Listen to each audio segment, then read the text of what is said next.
Warning, there will be some serious spoilers ahead. If you have not watched anything related to Star Wars, you have been warned. And what are you doing with your life?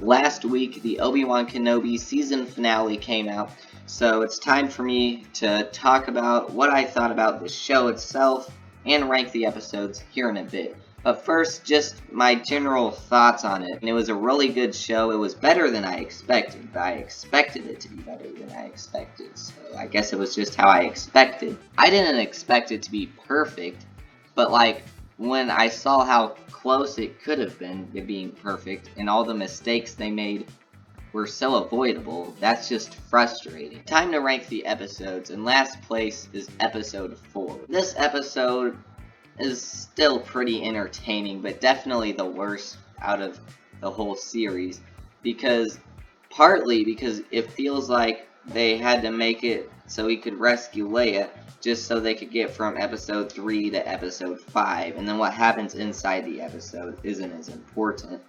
And then second of all, there was one really wasted opportunity that kind of made me mad when he killed the stormtrooper and he was sneaking around the base.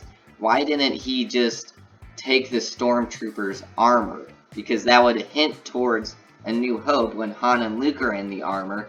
And also, I mean, that would be the better thing to do than just sneak around where everyone can see his face.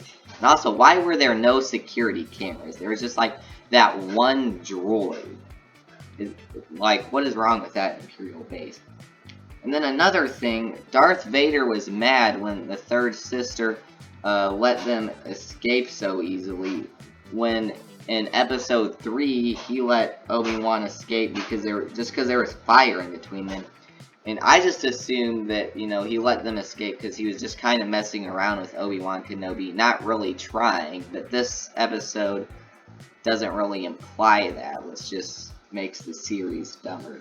It also doesn't make sense how he literally just escapes with Leia inside his coat and you can just see 2 extra feet underneath it and literally no one notices and they're walking out in the open. So this episode was pretty messed up. And then another thing, at the beginning of the episode, there was that one guy that said he didn't want to help Obi-Wan, and then Obi-Wan was just like, "Oh, no, you don't understand, you gotta help us." And he's like, "Oh, okay, you got my help." And it was like, well, that was a very quick change. And then at the end, they made a big deal of that one guy named Wade dying, even though we don't really even know who he is. Moving on to number 5 is episode 1. And this was the introduction to the series. It just kind of sets up what else happens in the show, so you wouldn't really expect too much from it. There isn't really anything I would want to change except for the chase sequence when Leia, who's a kid, is outrunning adults, and then one of them just bonks their head on a tree branch. And it's how am I supposed to take this seriously? Who thought that was a good idea to put it in the show?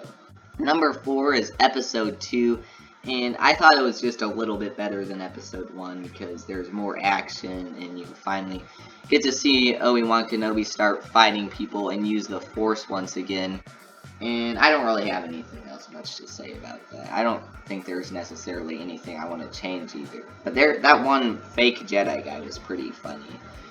Number 3 is episode 3, which I thought was really good because finally we get to see Darth Vader in his suit fighting Obi-Wan Kenobi.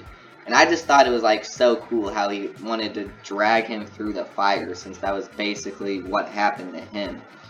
And just a very cool episode. Definitely not perfect, the part where he's fighting the stormtroopers, they're once again missing all their shots, and then they're just sitting across from him on that thing that they're riding on and have no clue who he is when he's the person they're looking for. And then of course they let him escape because there's fire in between them. Darth Vader, they can't just walk around it. Darth Vader can't use the Force or anything. Still a really good episode, but definitely a few things that need to be changed. Number 2 is episode 5. Considering where the first 4 episodes kind of left off. I think this episode did everything it can to kind of pull the show back together, and there isn't really anything I want to change about this episode unless you change stuff from the previous episodes would kind of change this episode. I like how Darth Vader is fighting the third sister and literally is not even trying, and she just gets destroyed. The flashbacks are good too, even though you can tell Anakin's older. And I don't know why they couldn't have just like used a little CGI or something like they did with Luke. I don't understand why the third sister had to be like stabbed in the stomach and not die. I mean, when that happened to the Grand Inquisitor, he had 2 stomachs, so I guess that's okay.